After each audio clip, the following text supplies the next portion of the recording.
Hi friends, welcome to Lux கணிதம். எடுத்துக்காட்டு 1.26 பார்க்க போகிறோம். என்ன கொடுத்துருக்காங்கன்னு பார்க்கலாம். ஃபஸ்ட்டு ஒரு யூனிவர்சல் செட் அனைத்து கணம் கொடுத்துருக்காங்க. U = X, X belongs to Z. Zனா என்ன? முழுக்கள்னு சொல்லுவோம். என்ன சொல்வீங்க இங்கிலீஷில்? இன்டீஜர்ஸ்ன்னு சொல்லுவோம். சரியா? ஸோ இன்டீஜர்ஸ் அப்படின்னா நெகட்டிவ் நம்பரும் இருக்கும், ஜீரோவும் இருக்கும், பாசிட்டிவ் நம்பர்ஸும் இருக்கும். சரியா? ஸோ இப்போ எக்ஸுங்கிறது எந்த ரேஞ்சிலேருந்து எந்த ரேஞ்ச் வரைக்கும் வருது அப்படின்றதே அவங்களே கொடுத்துட்டாங்க. ஸோ -2 <= ன்னு கொடுத்துருக்காங்க. ஸோ அப்போ நான் என்ன பண்ணணும்னா -2 விட கிரேட்டராக இருக்கணும். அதே மாதிரி -2வும் அதில் இருக்கலான்னு அர்த்தம். சரியா? கிரேட்டர் தென் சொல்லியிருக்காங்க. ஸோ -2 விட கிரேட்டராக இருக்கணும். அதே மாதிரி X <= 10, அதாவது -2 விட அதிகமாக இருக்கணும், 10 விட கம்மியாக இருக்கணும். -2வும் இருக்கலாம், 10ம் இருக்கலாம்னு இருக்காங்க. ஸோ -2லேருந்து 10 வரைக்கும் உள்ள நம்பர்ஸ் தான் நம்ம எழுதிக்கலாம். அடுத்து A = X. X என்னென்னா 2P + 1 இப்போ Pங்கிறது என்னன்னு சொல்லியிருக்காங்க, அதுவும் இன்டீஜர் தானா. அப்போ -1 <= P <= 4ன்னு கொடுத்துருக்காங்க. -1 விட அதிகமாக இருக்கணும், -1 இருக்கலாம், 4 விட கம்மியாக இருக்கணும், 4ம் இருக்கலாம் அப்படின்னு சொல்லியிருக்காங்க. சரியா? ஸோ -1லேருந்து 4 வரைக்கும் உள்ள நம்பர்ஸை இந்த Pக்கு பதிலாக சப்ஸ்டியூட் பண்ணி பார்த்தா நம்மளுக்கு ஒரு ஆன்சர் கிடைக்கும். அந்த ஆன்சர் எல்லாம் தான் நம்ம எக்ஸுக்கு எடுத்துக்கணும். ஓகேவா?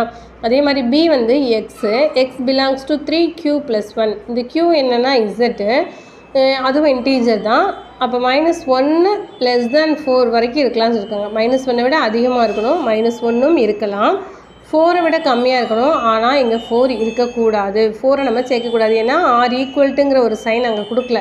இங்கே ஈக்குவல் சைன் கொடுத்ததுனால இங்கே 4ம் உண்டு, இங்கே வந்து 4 கிடையாது. சரியா? என்ற கணங்களுக்கு கன நிரப்பிக்கான டிமார்கன் விதிகளை சரிபார்க்க என்ன சொல்லியிருக்காங்க பாருங்கள். கன நிரப்பிக்கான டிமார்கன் விதிகளை சரிபார்க்க அப்படின்னு கொடுத்துருக்காங்க. ஸோ கன நிரப்பி அப்படின்னா டிமார்கன் லாஸ் ஃபார் காம்ப்ளிமெண்டேஷன் கேட்டிருக்காங்க. சரியா? ஸோ ஒன்லி வேர்ட்ஸில் கொடுத்துருக்காங்க. அப்படி வேர்ட்ஸில் கொடுத்தாங்கன்னா உங்களுக்கு ஃபார்முலா ஞாபகம் இருந்தால் தான் நீங்கள் இந்த சம் செய்ய முடியும். சரியா? இல்லைன்னா உங்களால் இந்த சம் செய்ய முடியாது. அதனால் ஃபார்முலாஸ் கண்டிப்பாக எல்லாருக்குமே நல்லா தெரிஞ்சிருக்கணும். ஓகேவா? ஸோ இப்போ டிமார்கன் லா வந்து செக் பண்ண போகிறோம். என்னென்னா கன நிரப்பிக்கான காம்ப்ளிமெண்டேஷனுக்கான டிமார்கன் லா செக் பண்ணலாமா? இப்போ ஃபஸ்ட்டு யூனிவர்சல் செட்டில் என்ன இருக்குது அப்படின்றத நம்ம எலமெண்ட்டை வந்து நம்ம தான் கண்டுபிடிக்கணும். அதனால் நம்மளே கண்டுபிடிச்சிக்கலாம். U என்ன கொடுத்துருக்காங்க அப்படின்னா -2லேருந்து 10 வரைக்கும், -2 -3 -4 -1 வரும். -2க்கு அப்புறம் -1 வரும். Next 0, next 1 2 3 4 5 6 7 8 9 10. ஸோ 10 வரைக்கும் நம்ம எடுத்துக்கணும். அடுத்து A என்ன அப்படின்னா இதை நம்ம ஃபைண்ட் அவுட் தான் பண்ணணும். சரியா? இப்போ -1 ஃபஸ்ட்டு சப்ஸ்டியூட் பண்ணுங்கள். இங்கே -1 சப்ஸ்டியூட் பண்ணிங்கன்னா -2 ஆன்சர் கிடைக்கும். அப்போ -2 + 1 -2 + 1 ஆன்சர் என்ன வரும்? -2 + 1னா சப்ராக்ட் பண்ணி கிரேட்டர் நம்பர் சைன் போடும்போது எனக்கு -1 வரும். So -1 answer. நெக்ஸ்ட்டு 0 சப்ஸ்டியூட் பண்ணணும். 0 சப்ஸ்டியூட் பண்ணும்போது என்ன கிடைக்கும்? இது 0 ஆயிரும், +1 0 + 1 1 ஆன்சர். அடுத்து 1 சப்ஸ்டியூட் பண்ணுங்கள். 2 × 1 2 + 1 3. நெக்ஸ்ட்டு 2 சப்ஸ்டியூட் பண்ணுங்கள். 2 2s are 4 4 + 1 5. அடுத்து 3 2 3s are 6 6 + 1 7. அடுத்து 4ம் இங்கே இன்க்ளூட் ஆகிருக்கு, ஈக்குவல் டு கொடுத்துருக்காங்க. ஸோ 4 சப்ஸ்டியூட் பண்ணணும். 4 2s are 8 8 + 1 9. ஓகேவா? நெக்ஸ்ட்டு B ஃபைண்ட் அவுட் பண்ணணும். B என்ன கொடுத்துருக்காங்கன்னு பாருங்கள். 3Q + 1. இதுலேயும் -1லேருந்து சப்ஸ்டியூட் பண்ணணும். ஸோ -1 போட்டிங்கன்னா ஃபஸ்ட்டு -3 கிடைக்கும். ஸோ -3 + 1ன்னா உங்களுக்கு ஆன்சர் என்ன கிடைக்கும்னா -2 வரும். ஸோ -2. நெக்ஸ்ட்டு 0 சப்ஸ்டியூட் பண்ணுங்கள். 0 + 1 ஆன்சர் 1. நெக்ஸ்ட்டு 1 சப்ஸ்டியூட் பண்ணுங்கள். 3 + 1 4. அடுத்து 2 சப்ஸ்டியூட் பண்ணுங்கள். 2 3s are 6 6 + 1 7. அடுத்து 3 சப்ஸ்டியூட் பண்ணுங்கள். 3 3s are 9 9 + 1 10. இப்போ 4 வந்து சப்ஸ்டியூட் பண்ணக்கூடாது, ஏன்னா R= சிம்பிள் இங்கே கொடுக்கல. சரியா? ஸோ அவ்வளோதான், முடிஞ்சது. AB ஃபைண்ட் அவுட் பண்ணியாச்சு. இப்போது டிமார்கன் லாவோட காம்ப்ளிமெண்டேஷன் நம்ம ஃபைண்ட் அவுட் பண்ணுவோம். கன நிரப்பிக்கான டிமார்கன் லா. அப்போ ஃபஸ்ட்டு லா என்ன அப்படின்னா A union B the whole dash. இந்த டேஷ் தான் நிரப்பின்னு சொல்கிறது. சரியா? காம்ப்ளிமெண்டேஷன் அப்படின்னா அந்த டேஷ் வரணும் அப்படின்றத ஞாபகம் வச்சுக்கோங்க. அப்போ இதை எப்படி ஃபைண்ட் அவுட் பண்ண முடியும்? ரைட் ஹேண்ட் சைடில் என்ன ஆன்சர் வரும்? A டேஷ், இந்த யூனியன் இன்டர்செக்ஷனாக சேஞ்ச் ஆயிரும். நெக்ஸ்ட்டு B டேஷ் போட்டுக்கணும். ஸோ இதை ஃபஸ்ட்டு நம்ம ஃபைண்ட் அவுட் பண்ணலாமா? ஃபஸ்ட்டு லெஃப்ட் ஹேண்ட் சைடில் என்ன இருக்குது? ப்ராக்கெட்டுக்குள்ளே இருக்கிறது A யூனியன் B மட்டும்தான். ஸோ A யூனியன் B, Aயும் Bயும் நான் என்ன செய்யணும்? சேர்த்து எழுதணும்னு அர்த்தம். ஸோ -1 அப்படியே எழுதிடலாமா? -1 அடுத்து 1 -2 வேறு இருக்குது. ஸோ -2லேருந்தே ஸ்டார்ட் பண்ணுங்கள். -2 நெக்ஸ்ட்டு -1 அடுத்து 1 2 இல்லை 3 இருக்குது 4 5 7 9 10.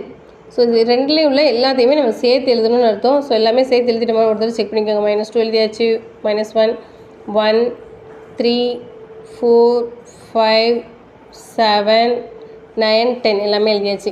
நெக்ஸ்ட்டு இப்போ லெஃப்ட் ஹேண்ட் சைடு நான் ஃபைண்ட் அவுட் பண்ணணும். லெஃப்ட் ஹேண்ட் சைடு என்ன இருக்குதுன்னு பாருங்கள். A union B the whole dash. இப்போது இந்த A யூனியன் Bயில் என்ன இருந்துச்சோ இது தவிர யூனிவர்சல் செட்டில் நான் என்னெல்லாம் இருக்கோ அதெல்லாம் எழுதணும் அப்படின்னு அர்த்தம். ஸோ யூனிவர்சல் செட்டில் இது தவிர ரிமைனிங் என்னெல்லாம் இருக்குது அப்படின்னு பாருங்கள். இப்போ -2 இருக்குங்க, ஆனால் இதில் உள்ளதை நான் எழுதக்கூடாது. இது தவிர யூனிவர்சல் செட்டில் என்ன இருக்கோ அதை தான் நான் எழுதணும். -2 இங்கே இருக்குது, ஸோ நான் எழுதக்கூடாது. -1 இங்கே இருக்குது, எழுதக்கூடாது.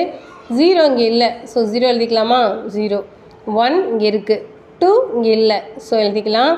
3 இருக்குது, 4 இருக்குது, 5 இருக்குது, 6 இங்கே இருக்குது, இங்கே இல்லை, ஸோ 6 எழுதிக்கலாம். 7 இங்கே இருக்குது, 8 இங்கே இல்லை, 8 எழுதிக்கலாம். 9 இருக்குது, 10 இருக்குது, அவ்வளோதான், முடிஞ்சு போச்சு. சரியா? இப்போ A யூனியன் Bயில் என்னென்ன இருக்கோ இதெல்லாம் இங்கே இருக்கிறத நம்ம விட்டுறோம். மீதி என்ன யூனிவர்சல் செட்டில் இருக்கோ அதை மட்டும் நம்ம எழுதினா போதும். ஸோ இதை நான் 1ன்னு எடுத்துக்கிறேன். சரியா? அடுத்து நம்ம என்ன ஃபைண்ட் அவுட் பண்ணணும் அப்படின்னா right hand side A dash. A டேஷ்னா என்ன?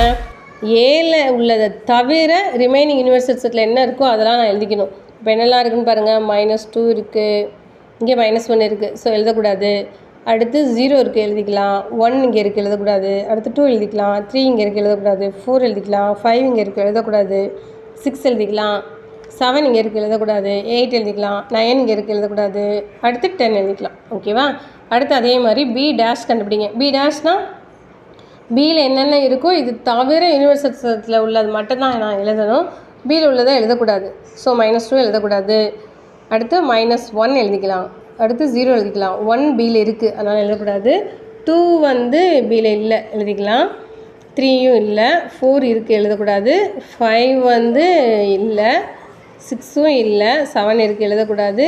8 வந்து இல்லை. 9 இல்லை. ஸோ அவ்வளோதான். சரியா? இப்போ என்ன பண்ணணும்?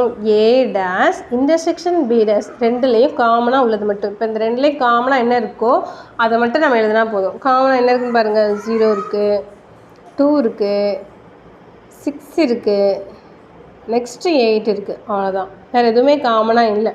ஸோ 0 2 6 8 அவ்வளோதான், ஃபினிஷ்டு. ஸோ 2. இப்போ ஃப்ரம் 1 and 2 பாருங்கள். லெஃப்ட் ஹேண்ட் சைட்லேயும் ரைட் ஹேண்ட் சைட்லேயும் பார்க்கும்போது நம்மளுக்கு இப்போ இதுதான் right hand side.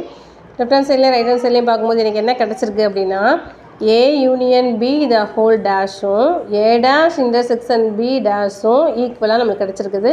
So De Morgan லா வந்து இங்கே சரிபார்க்கப்பட்டது நம்ம ஆன்சர் எழுதிக்கணும். சரியா?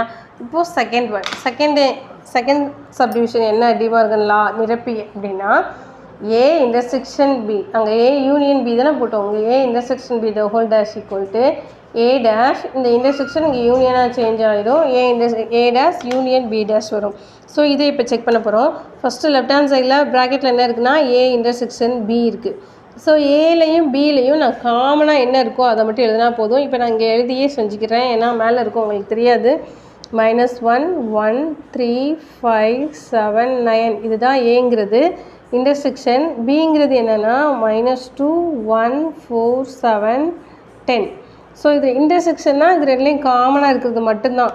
ஸோ 1 காமனாக இருக்குது, 4 இல்லை, 5 இல்லை, 7 காமனாக இருக்குது, அவ்வளோதான். 2 தான் இருக்குது. So 1 and 7. ஓகேவா? ஸோ இப்போ நான் என்ன ஃபைண்ட் அவுட் பண்ணணும்னா A intersection B the whole dash. So universal செட்டில் 1ஐயும் 7ஐயும் தவிர ரிமைனிங் என்ன இருக்கோ நான் அதெல்லாமே எழுதணும். அப்போ எதுலேருந்து ஸ்டார்ட் பண்ணோன்னா -2லேருந்து -2 -1 0 1 இங்கே இருக்கா, எழுதக்கூடாது. 2 3 4 5 6 7 இங்கே இருக்குது, அதனால் எழுதக்கூடாது. 8 9 10. ஸோ இதுதான் ஃபஸ்ட்டு. இது வந்து லெஃப்ட் ஹேண்ட் சைடு. சரியா? ஸோ லெஃப்ட் ஹேண்ட் சைடு நம்ம இப்போ ஃபைண்ட் அவுட் பண்ணிட்டேன். ஸோ அதனால் அதை 1ன்னு வச்சுக்கிட்டேன்.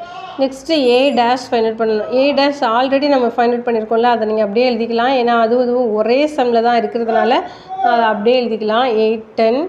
நெக்ஸ்ட்டு B டேஷும் ஆல்ரெடி ஃபைண்ட் அவுட் பண்ணிட்டோம். -1 0 2 3 5 6 8 9 ஓகேவா. இப்போ நான் என்ன ஃபைண்ட் அவுட் பண்ணணும், A dash union B dash. இப்போ நான் ரெண்டையும் சேர்த்து எழுத போகிறேன். ஸோ -2 -1 0 1 இல்லை, 2 3 4 5 6 7 இல்லை, 8 9 10.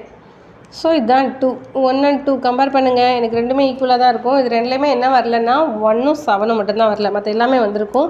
So from 1 and 2 A intersection B the whole dash equal to A dash union B dash என்பது சரிபார்க்கப்பட்டது அப்படின்னு ஆன்சர் இருக்கும். ஓகேவா.